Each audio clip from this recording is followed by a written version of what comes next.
Hey, here I am and welcome back. My name's Nathan, and if you're into urban sketching, you're in the right place. Last year, maybe in July or August, I'm not sure.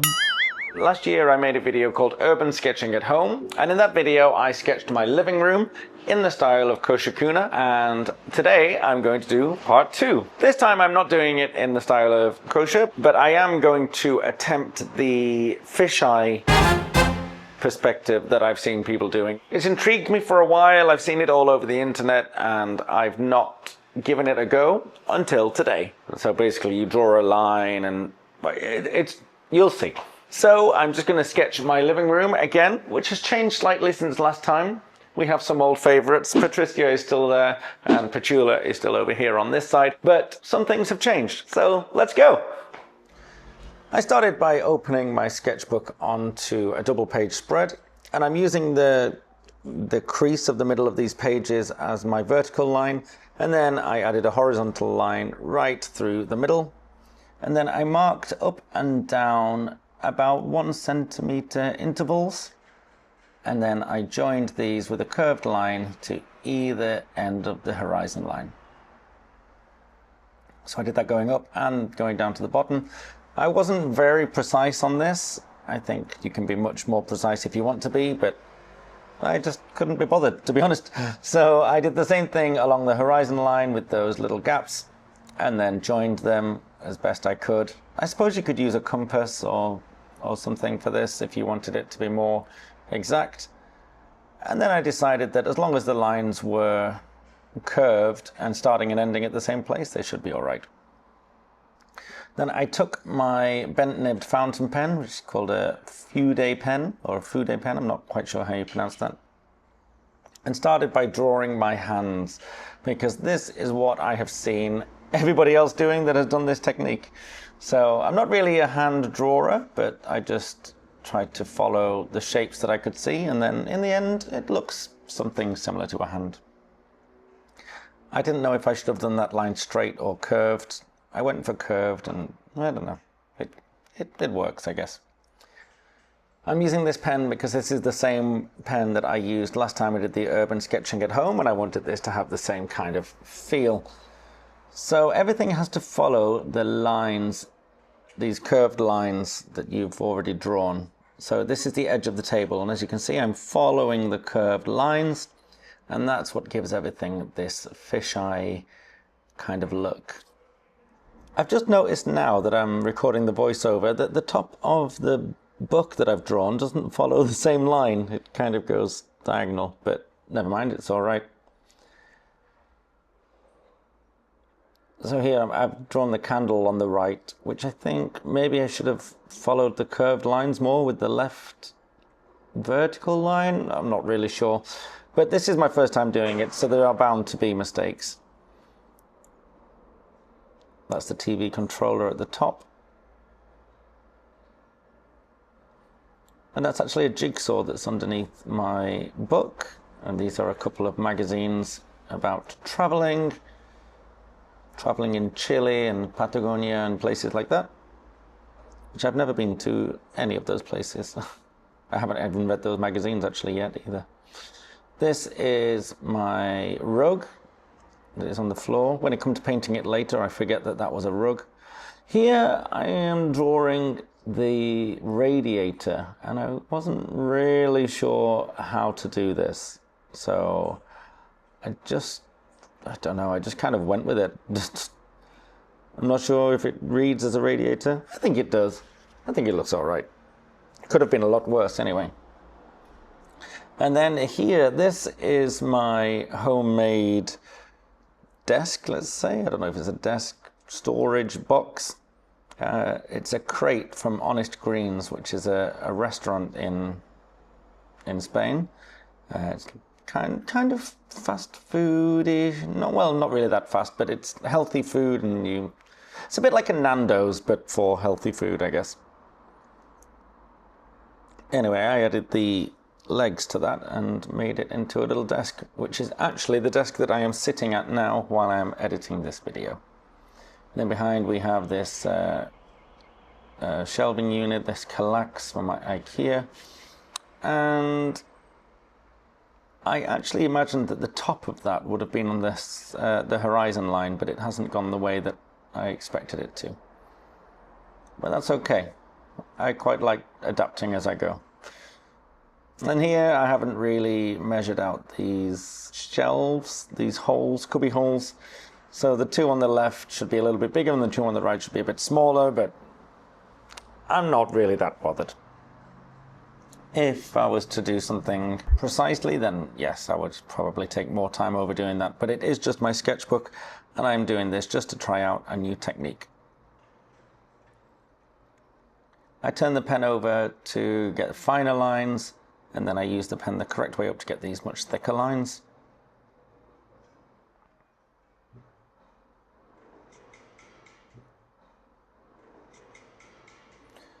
Don't know if you can hear, there's a lot of noise outside today. That's a photo frame there. It's got a picture of me and a couple of my friends in.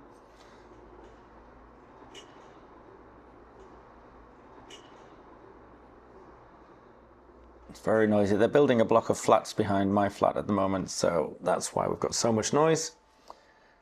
This plant, this is a new plant. She wasn't here in the previous Urban Sketching at Home video that I made. So this is a dumb cane, and her name is Delilah Davenport. Isn't she a beast? I really like the variegated, is it variegated? Variegated, I think. I like the variegated leaves. I think they add a little bit of color. It's really nice. Here we have another picture frame. This appeared in my last video, but it didn't have a picture in, but now it does. So it's got me and the Rachels in there. These are some bottles with candles in. And then there's my TV, which I didn't expect was going to be so far up the page, but hey, it is. And maybe that's a good thing, actually, because on the wall behind it, there is literally nothing. So maybe this has worked out well that it's filling the whole page. I haven't finished drawing the details on her yet, but to the right of the TV there, you can see Patricia. She is my orchid that featured in the last video, and she got a lot of attention, even though she has no flowers, but she's still there. She's still surviving, and I've heard if there's green, there's life. And then this plant that I've just drawn there, that is Petula. She was my first. She's the peace lily, and she has no flowers either, but I do think it is the time of year. This is a new addition to my living room. This is my chair. This is currently where I am sitting, editing this video, and I absolutely love it. I love the yellow color. Oh, and I love this lamp as well, these kind of old bank lamps. And then this plant is Anne of Leaves. She's a pothos. I didn't go into too much detail of what I had on those shelves. Oh, I did add, that's Clarence cactus just hanging there. But I just made it look like there were some things on the shelf. I didn't go into too much detail. This area here in the cubby hole, this is all my camera equipment, which I'm actually selling. I used to be a photographer, and I've got quite a lot of equipment there that I just don't use. So I think it's better for me to sell it, and somebody else can get some joy from that. This cubby hole is my games. Now, I've done this as an oval fisheye, you know, it's wider than it is high. But all of the demonstrations or reels that I've seen of this, they've all been a square. So now I'm thinking, should I have done it as a square? I mean, I think it looks okay like this, actually. So I'm just adding in a few little details, writing the word chili on there. And now it is time to rub out all of my pencil markings, and then I'm going to add some watercolor.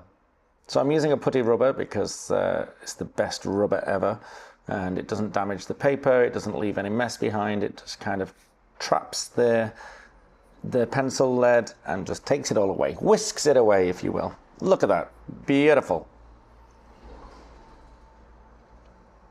Couple of extra little details that sometimes you don't see that you've missed details until you've taken the pencil away, and then you realize how stark some things look. So no problem going in and doing a little top up after that.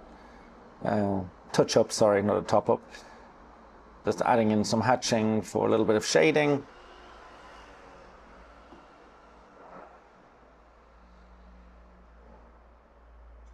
There we go, finishing off Patricia. So I'm taking out my watercolor palette. This is mainly Daniel Smith, but I have some Winsor & Newton and some Van Gogh colors in there.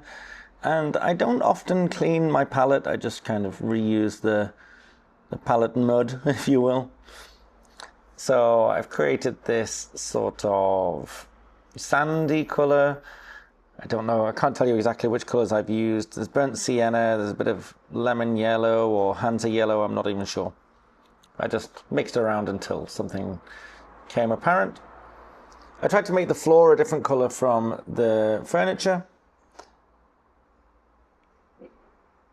And particularly I've made the desk much darker because it genuinely is.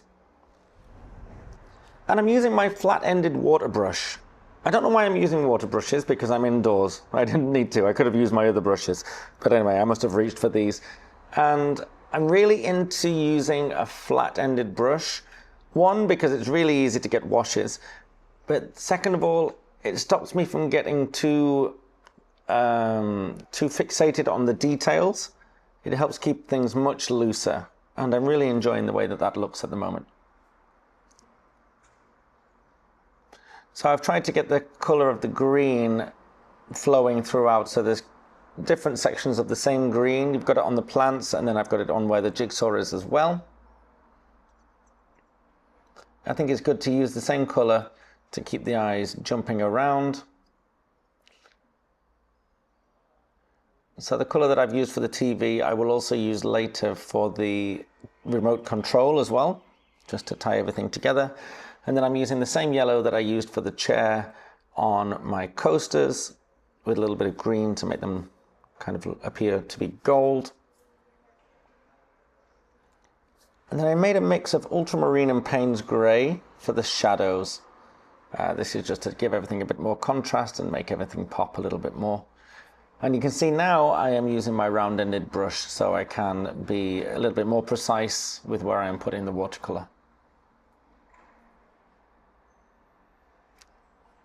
And just the little shadows will make everything appear to be 3D and give a real sense of depth. Now, I don't want to blow my own trumpet, but considering I've never done this before, I think this has turned out pretty well. It has the essence of what I was going for, at least.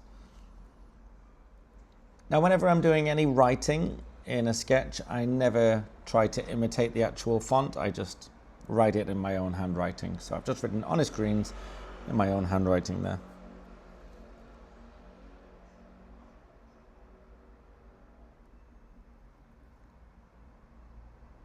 A couple of final touches, looking around, deepening some shadows where necessary. And at this point I thought I had finished, so I was proudly presenting it, and then I realized I had missed putting some yellow on the variegated leaves. So here I am again filming with my phone now, adding those colors just to make Delilah Davenport feel a bit more part of the scene, because now I have the yellow balanced out from the left and the right. And then I realized maybe I should also add a little bit of color to my hand because I am not a ghost. So I just created this color that matches my skin tone-ish.